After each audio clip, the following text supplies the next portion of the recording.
Good morning, everybody. Uneducated economist here. Thought I'd talk a little bit about deception, what it is to be deceived. And recently, we have had some pretty big issues taking place when it comes to the Russian stock market and bond market. And we have done some videos talking about the credit default swaps and how a lot of these Russian bonds that are due to foreign holders were pretty much denied, saying that we're not, there's not going to be any coupon payment going to these bondholders. And of course, you know what that would do. I mean, it'd freak everybody out, of course, right? Well, even the credit default swaps that are there to ensure if these things don't pay, and this says like, if this bond doesn't pay the investor, there's a credit default swap that would kick in to make the investor whole again. And the issuers of those credit default swaps are saying, I don't like it. This isn't exactly what we had signed up for. It's out of the scope of our obligation. I don't think we're going to pay on these things. So now the investor who had purchased the bond is sitting there saying, well, wait a minute, because I am a foreign holder of this particular bond, and because they decided that they're not going to pay foreign holders of it, the insurance policy that I bought for it is no longer valid. What in the hell, right? I mean, it was just like, not only did I take on the risk, but then bought an insurance policy that doesn't even cover the risk that I had taken out. Yeah, that's pretty much it. That's what's happening to you. Well, I don't think I want to hold on to this asset anymore, right? Wouldn't that be kind of the case if you're a holder of this? So you dump it out. That's like you're bleeding money. You're probably taking a loss on it, probably taking a significant loss. But yet, somebody's picking it up. And this is what we were discussing yesterday with blood in the streets. So now, I wonder how much advanced knowledge JP Morgan and Goldman Sachs had, knowing that if they picked up these things, they are taking on a significant amount of risk. They're going to go in and buy bonds that are in a nation that is at war and everybody is hating on. And they're going to go pick up some of these assets.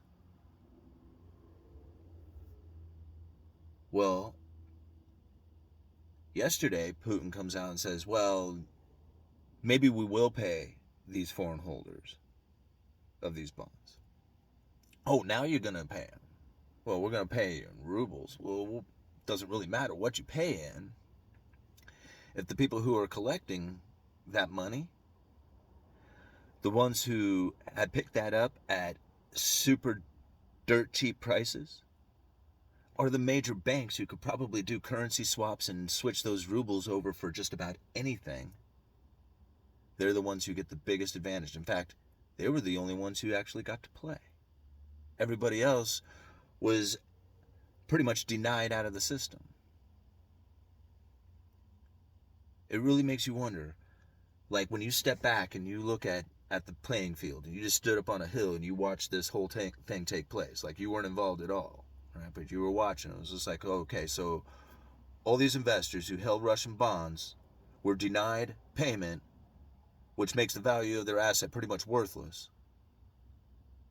Now has Goldman Sachs and JP Morgan picking those assets up for dirt cheap, and then the following day, after everybody is done bailed out of the market and JP Morgan, Goldman Sachs has picked up a bunch of it, they say, well, maybe we will pay you, foreign holders of these bonds. You see how deceiving this is? Like, not only made it so worthless, but then even the insurance policy that says, hey, I'll be made whole if this thing goes to, like, because it's a risk. And the insurance policy says, no, we're not paying you either. I mean, think about that. Did this really occur the way I'm seeing it? I mean, give us some time and we'll see what these ruble bonds end up paying, like how valuable the ruble really is. I mean, obviously right now it's terrible. But at some point, who knows? Who knows what will happen? I mean, does this whole thing all of a sudden end and everybody starts strengthening up again?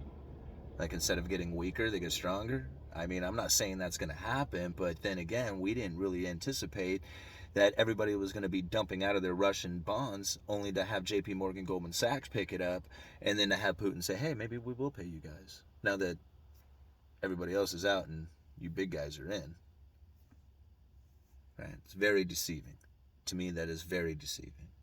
And then I have to think, like, what is deception? Like, is deception what you choose to believe? Are the facts facts, or are facts truths?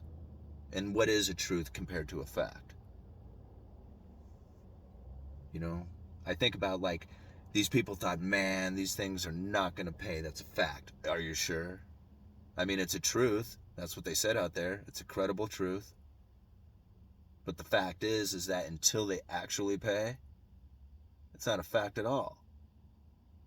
Because they have to actually occur in order for it to be a fact. Until then, it's whether or not you believe it's a truth. It's a huge difference inside of that. This is why deception works so well. It's because people think that truths are facts and facts are truths. They're not the same thing.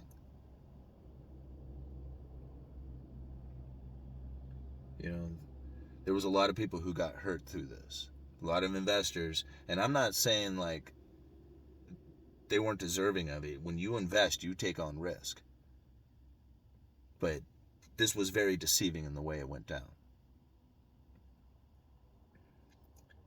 So keep an eye on what happens here, because this is what's going to occur in a lot of nations.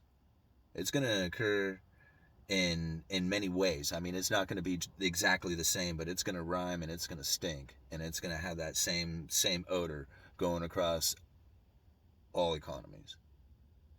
Watch what happens. I mean, look what's going on with the dollar right now. It's amazing. People ask me all the time, how come gold and the dollar's going up together? And I said this was going to happen. We've been talking about this for a while. It's the milkshake theory. People are scared, and there's only two places they can really go to, the United States or gold.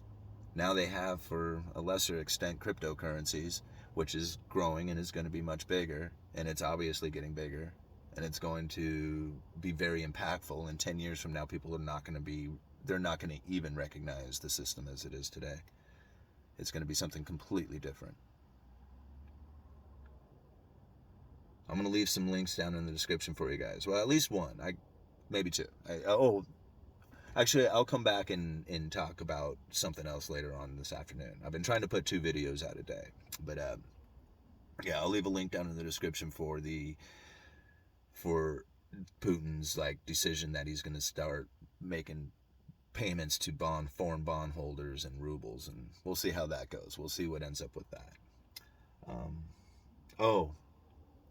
For the next couple of videos, I'm going to be pushing a GoFundMe page for my friend Jordan. A lot of you guys remember Jordan from Bingo, from the bartender who was working on the nights I was calling Bingo.